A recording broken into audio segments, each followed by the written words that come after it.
Hi, welcome back to Add a Pin. We're here in our cabin on our cruise, and we just want to go over the top 10 items that you should pack for your cruise.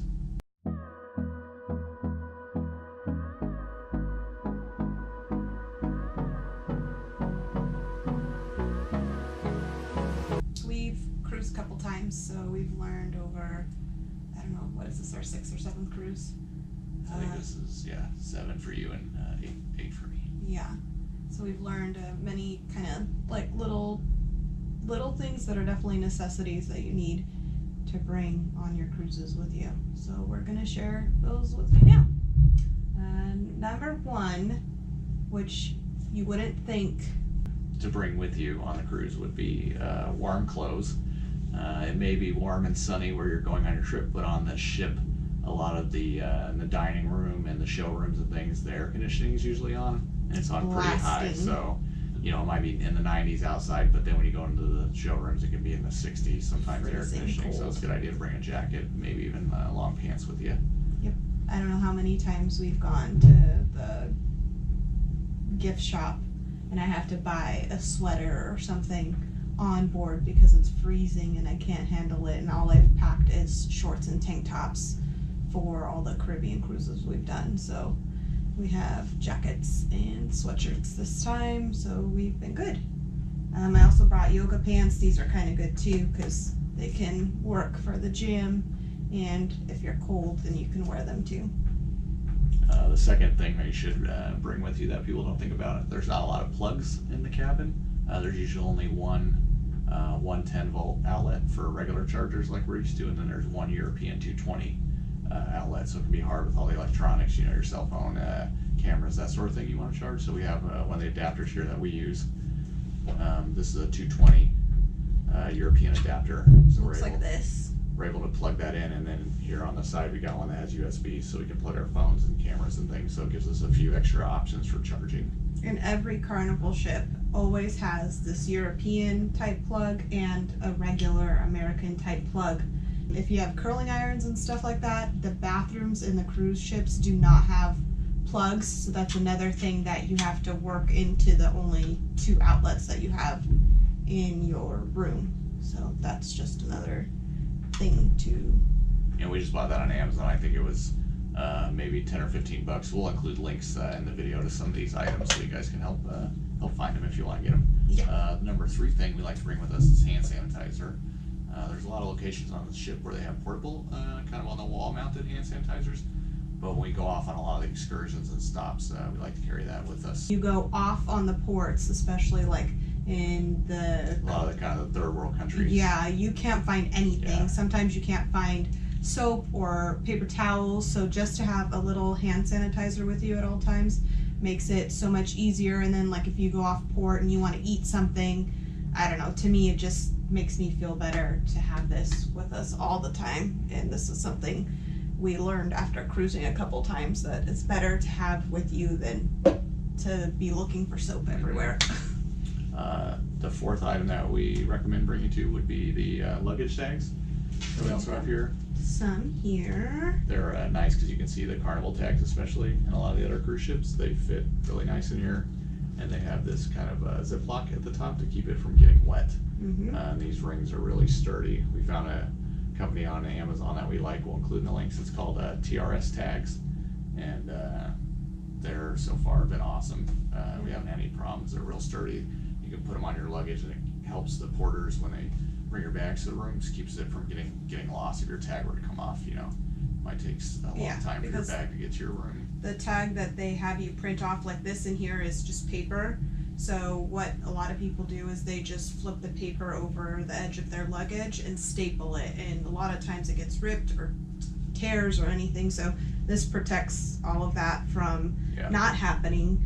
Another kind of tip is if you print these in color, all of the floors are color coordinated. So if you print all your other documents in black and white, just make sure that your tag is in color, because it makes it easier for the porters to see what floor you go to, and then you'll get your bag faster, theoretically. But we also learned that the hard way, to print them color coordinated. And then these luggage tags specifically, We've had them at least 3 or 4 cruises now, and they work perfectly fine. They're cheap. Like Cameron said earlier, we'll link them below so that you can find those too and use those. Another number 5 item that we like are towel clips, which a lot of people don't think of these. So you can see the different designs, fish and alligators, but you can get anything. You get martini glasses, whales, you get plain ones, different colors, whatever you want. They're great for when you're out on the deck, on the ship. Put your towels out because it can get very windy out there and it's easy for your stuff to blow away. So, you can just put your towel on and then clip these on there and hold them in place. Plus, then they're like a marker, right? If you know what little character you have, you'll be able to see your towel better. And then a lot of people will go into the pool, come back out, you'll just be able to see it and it'll keep your spot. I wear like a bathing suit cover most of the time. So not only do I clip these like on the towel, but then I'll clip my bathing suit cover to it within it so it doesn't fly away, because most of the time the pools are on the higher decks and it doesn't matter if it's windy or not, your stuff is still gonna blow from the ship moving. Mm-hmm. So these are really good, and I think we've had these for a couple cruises, but sometimes we tend to forget them. But this cruise, they made it with us, so we did really good this time. The number 6 item that we recommend too is to bring deck cards or books with you, or puzzle books, something to do. We just have a couple books that we brought with us just because sometimes there might be activities are far and few between sometimes on the ship, or you'll have some downtime. So it's a good idea to kind of have something to keep you occupied, because a lot of times your phone won't get service, that sort of thing. So, or if you you don't want to sit down and just play gin rummy or anything like that, it's a good idea. Give you some while you're waiting for a show to start or whatnot. Yep. And then the number 7 tip that we always like to do before we get on the ship is we pre-purchase water ahead of time, a couple cases. The good thing about this is you get just regular size bottles like this, and I think a 12-pack of these is $3 or $4. Mm-hmm. And the great thing is you have a mini fridge in your room, so we like to keep them in the fridge, and when we go out on excursions, we take them out with us. So you don't have to worry about finding water in the or if ports. the water out there is safe to drink or whatnot. Plus, a lot of places you go, it's hot. You can have chilled water with you, which is always nice. Yeah, and then to pre-purchase them, like you said, $3 or $4 for a 12-pack. This cruise was a 14-day cruise. We bought 2 12-packs, and I think that bottle is our last bottle. So we definitely went through it, and it was just the 2 of us using those. So those are a good thing to have.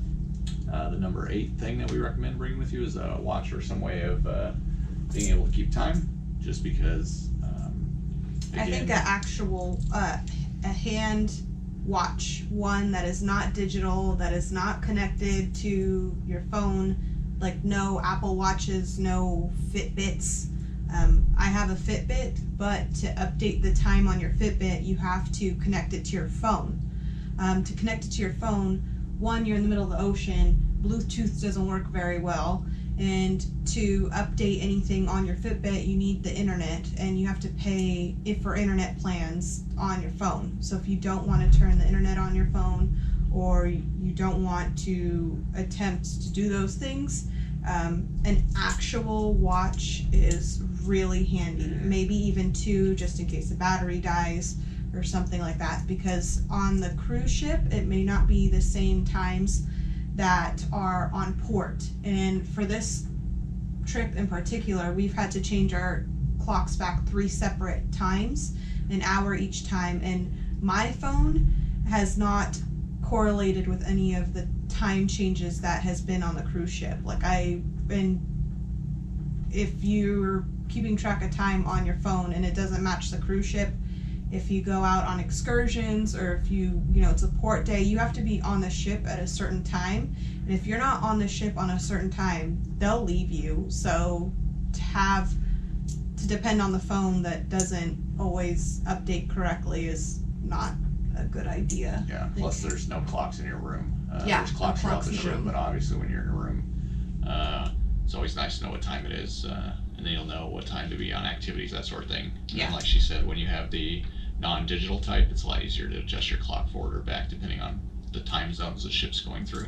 Yeah, and then you won't have to depend on your phone changing times properly or updating. Number 9 is kind of a list of a couple different things. One we recommend is Dramamine to help with nausea. I don't know if you can tell in this video or not, but the ship's going through some rough waters right now, so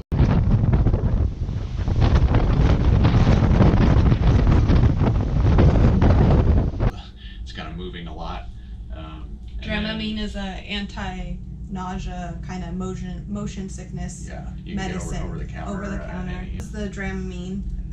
It is just a 12-pack. We just bought this at Rayleigh's. We'll link it down below. I'm sure they sell this on Amazon, but this is really good to have. If these cost maybe like what, $10 at the grocery store or something like that, if you wait to get on the ship and like rough seas, you pay triple for something like this. And if you end up if this doesn't work for you and you need like a shot, an anti-nausea shot, you have to go down to like the infirmary, and I'm pretty sure those shots cost like $100 to get the anti-nausea shot. So it's always good to have this with you. Hopefully it works, but for us, we use it all the time. We really like it. And then along with that, obviously sunscreen, bug spray, depending on where you're going. Like the stops we did now were a lot of Central American ports, so a lot of mosquitoes. And then I usually carry some aloe vera gel because I'm fair skinned, so usually I get sunburned.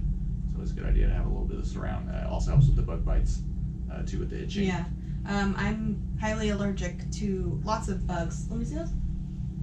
So this aloe vera in particular, if you didn't know, aloe vera is really good not only for cuts but for sunscreen or sunburns and for anti-itching. If you have ever been bit by a bug and it really gets you, I'm allergic, aloe vera is something that I use all the time. And this one in particular has lidocaine in it. If you don't know what lidocaine is, it's like a numbing cream. So you just rub this on a bug bite and instantly it's like the bug bite never happened. This bug spray in particular is by the Honest Company. I really like it. It is organic. It has peppermint oil, rose oil, a bunch of stuff. It works really well. Cameron has sensitive skin, and he said this is the only bug spray that he's used that doesn't burn his skin after he applies it. So this is really good too. Link it down below.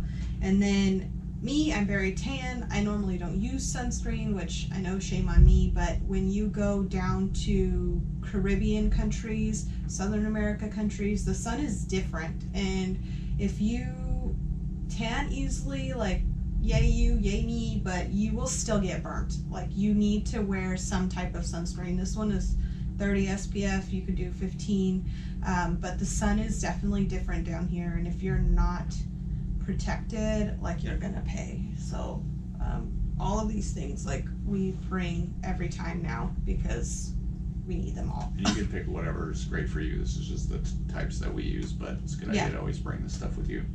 The 10th thing we recommend is bringing a backpack with you, just because you need something. We like to have this whenever we go off on the different stops, the ports, just because it's nice. We carry the water in there with us, hand sanitizer. Sometimes a good idea to even have a little toilet paper or something in here, because a lot of the bathrooms you find may not have any of that stuff available. Yeah. Plus, if you buy any souvenirs or anything like that, you can keep them all here. You're not out carrying bags and things like that with you. Yeah, plus a backpack is just safer, I think, than carrying around a large purse. Like, backpack, it's just safer, and it has more compartments, it's larger, and we put, like he said, all of our water bottles in there. If we know that we're going like on a long bus ride or we're gonna have some layover time, we'll bring our books with us, we bring all of our sprays, we bring our papers with us, and then if, souvenirs, anything, everything fits in there, and it's just way better than, I think, bringing a large tote or anything like that. Like, even if we go to the pool, the backpack's big enough, or not the pool, but like beach lounging, like, backpack's big enough, you could put towels in there, your flip-flops, whatever you need to bring in there. So we hope these 10 tips will help you on your next cruise. See you guys later.